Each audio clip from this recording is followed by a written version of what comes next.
Hello सांग मैंने कल रात आम लोडिंग सरला रात ही बाहर पलि आसलु सकालू आनी अनलोडिंग पॉइंट रे गाड़ी लगे देती लेबर भाई मैंने आसला पार्लर रसी खोल देती से अनलोडिंग चलता पाखे टी स्टल मुझे पलैली गरम गरम चाह पीवा चाह पी सारा गाधवाद होगी मुझे टिफिन करदेली मोर गोटे पुराना बंधु आसते मो देखा करने सहित देखाली अनलोडिंग सरला मुझे आसिक खाई पलैली शोरूम को गला बेले बाटे आम आउ गोटे पुराना बंधु देखा और सब्सक्राइबर भी आसिक पहुँच जाती टाटा शोरूम में कहीं मोर गाड़ी खराब हो जाए बहुत समय बसला डाकिले भितर को आ गला मोर गाड़ी केबिन उठाला केबिन उठेला मिस्त्री भाई भी पलि आसते तो मोर जना पड़ा जे इजिआर पाइप पड़ो इजिआर पाइप फाटी जाइए तो गाड़ी इजिआर पाइप पकई सारापर गियर फोल्ड भी था तो सब भाई मैंने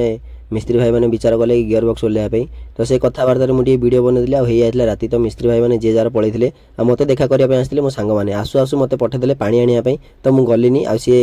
आत लोड कर आसते तो मत आत खायापी देले ये हूँ मोर बेस्ट फ्रेंड पुराना बंधु चा पार्टी कलु मिसिकी आज ब्लॉग टी केमी लगे कमेंट माध्यम निश्चय जानवे धन्यवाद।